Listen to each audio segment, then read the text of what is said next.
Entonces, cuando llegamos con estas ideas a la Edad Media, ya teníamos establecidos, digamos, la religión católica del siglo V, y en el siglo X, cuando ya la religión católica estaba presente en el mundo occidental, eran los reyes, para ser reyes tenían que ser ungidos como si fueran reyes judíos, y la tradición ya estaba completamente dominada sobre una religión teocrática. Empieza a haber, digamos, ciertos cismas dentro de esta evolución.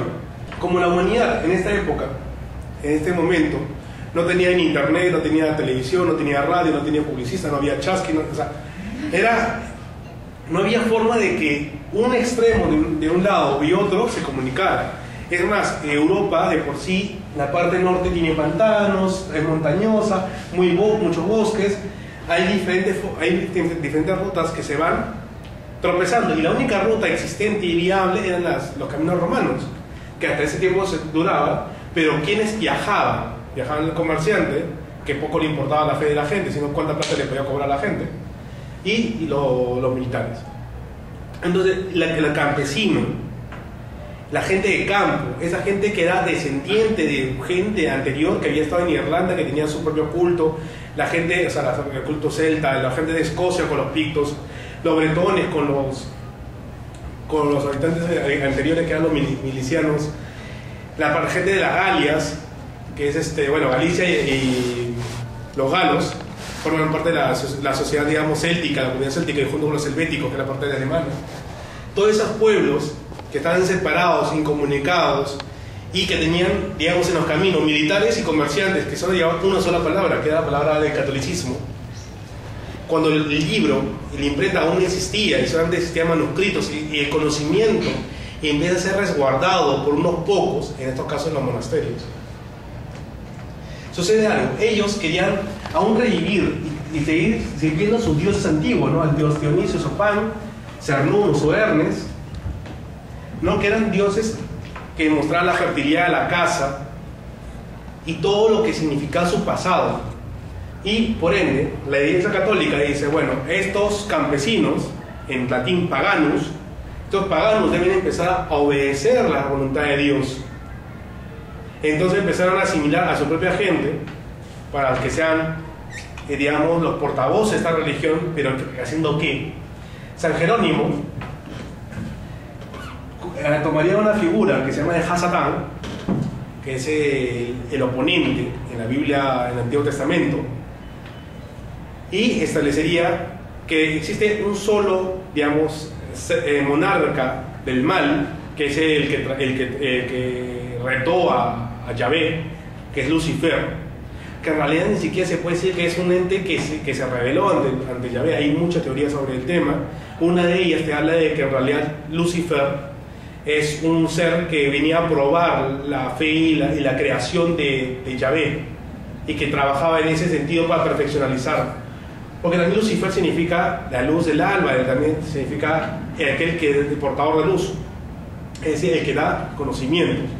En las leyendas medievales, Lucifer fue conocido como aquel que daba conocimiento a los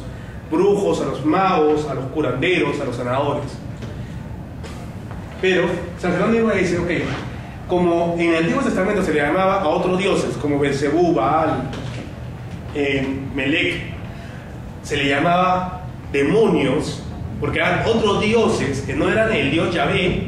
de otras culturas, pero eran oponentes, opositores, no porque esa cultura estuviese en contra digamos, del libre ejercicio de la religión mosaica, sino es porque simplemente para poder incrementar la cantidad de súbditos políticamente era necesario que otros asimilaran. Entonces tenían que crear enemigos, enemistades. Ellos dicen, ok, usemos la misma táctica que usaron los judíos en el Nuevo Testamento. Así que establecerían que todo dios anterior son demonios, son sirvientes de Lucifer, que creados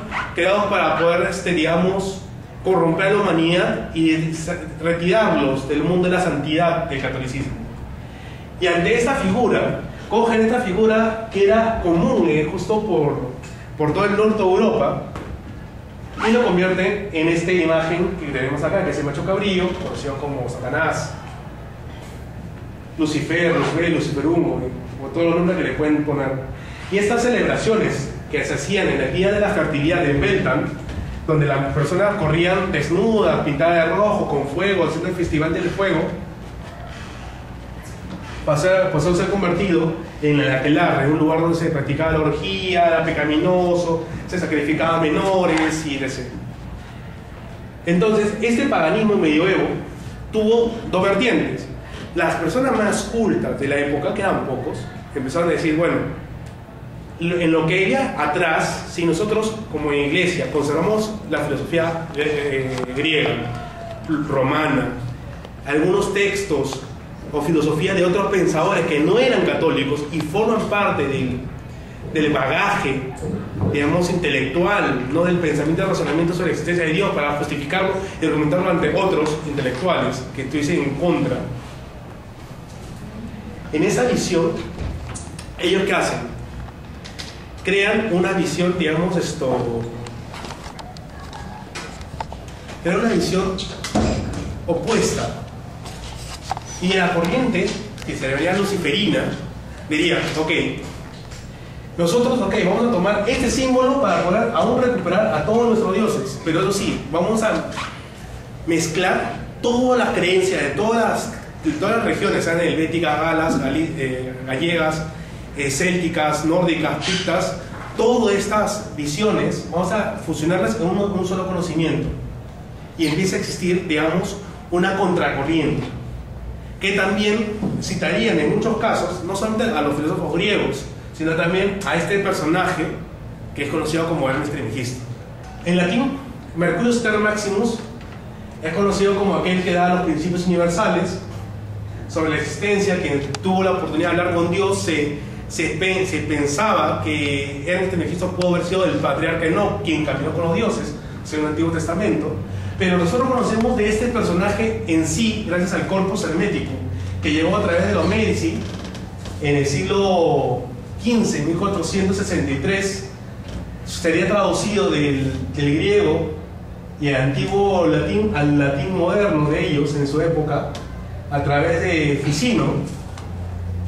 y tendríamos el Corpus Hermeticum, y posteriormente el Corpus Hermeticum del latín sería traducido al inglés a través de Isaac Newton en el año 1700.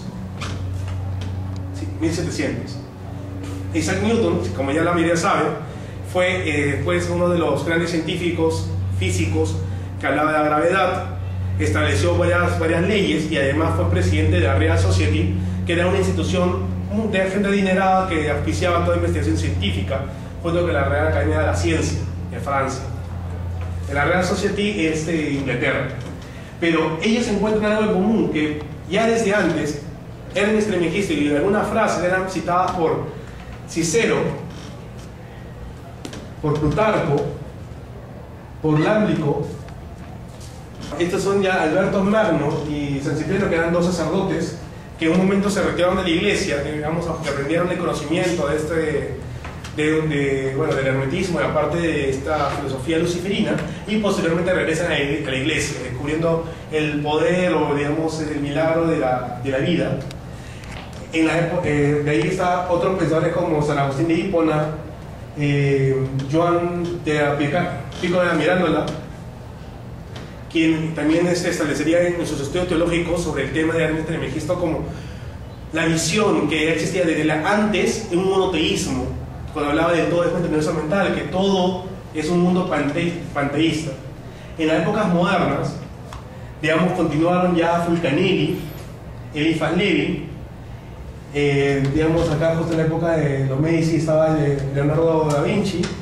y finalmente, en la época moderna, podemos encontrar a Aleister Crowley o Israel Regardie, que es el fundador de la orden hermética de la Golden Dawn.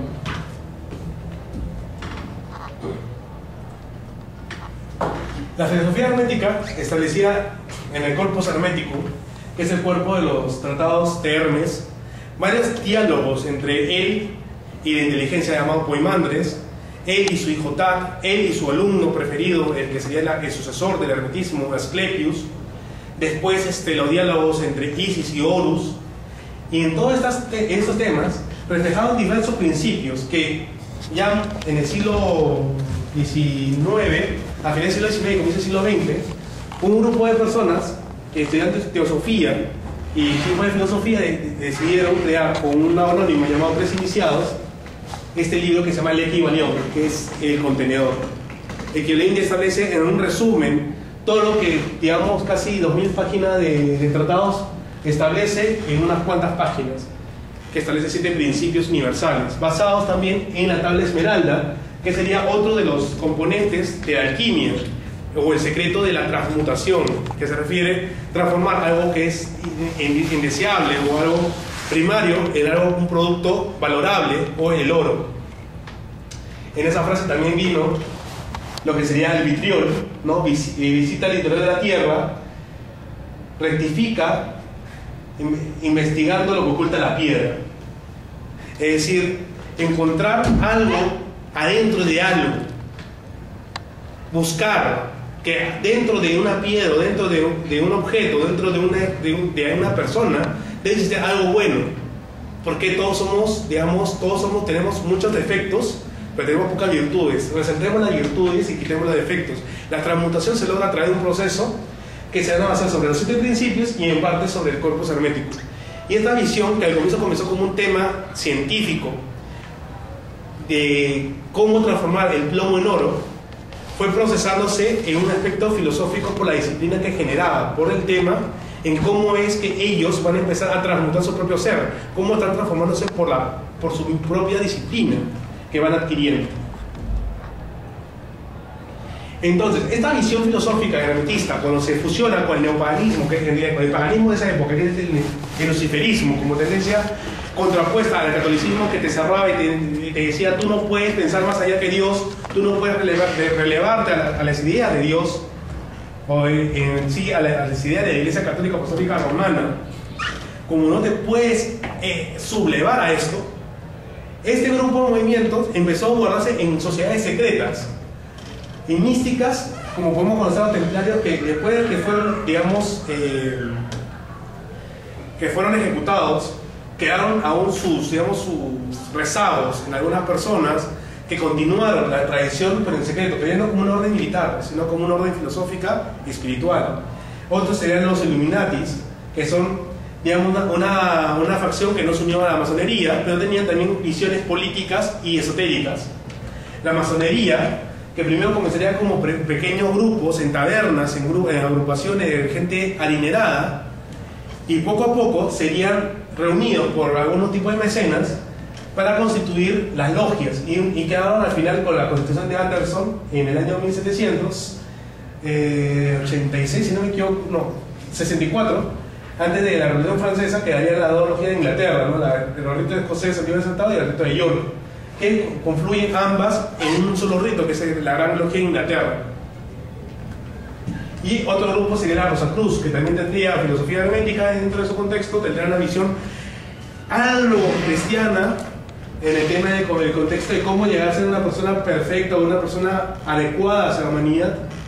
pero con otros temas, digamos, más espirituales, que en la modernidad todos se van a mezclar después con otro culto, que ya diremos más adelante. Entonces, la visión, digamos, primigenia digamos, del norte de Europa era conocer que nosotros teníamos un árbol que contenía el universo, que es el Yggdrasil, ¿no? Y casi los 9 mundos, ¿no? 1, 2, 3, 4, 5, 6, 7, 8, 9 mundos.